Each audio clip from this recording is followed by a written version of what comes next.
Throughout the pandemic, Congress had issued a series of economic benefits, from stimulus checks to tax breaks. The lawmakers say they've been critical lifelines for many Americans, but the benefits are also causing serious headaches for the IRS. Last night, we reported on how the agency's dealing with outdated technology, staff shortages, and major backlogs. Tonight, we're sharing the story of a woman who's still waiting for her tax refund from last year. CNBC's Elan Moy now with part 2 of her series on what could be the worst tax season ever. The bill as amended is passed.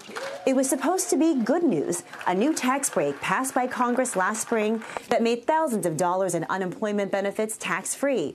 But for Alicia Holiday in Ohio, it was the start of her tax nightmare. There's no point in calling anymore. They're just going to tell me the same thing. It's processing, it's processing. Holiday thought she was doing the right thing. She filed her taxes in February last year to cover her wife and 2 kids. When Congress changed the rules a month later, at first she was thrilled. Instead of owing money to Uncle Sam, she would be getting back $2,210.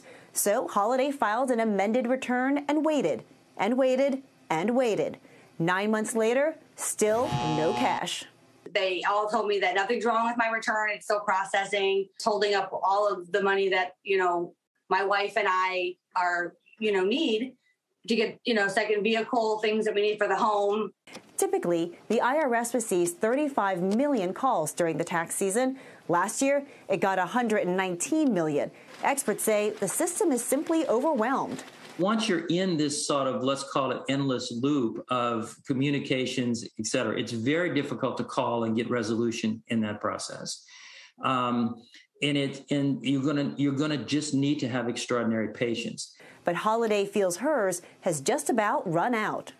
It's really hard to place blame on something because, I do have a heart, but it's kind of like you have a job, get the job done, or hire more people to get this stuff done, because it's not fair to the people who are doing what they need to do by the time frame that needs to be done. And I feel like we're being penalized for it.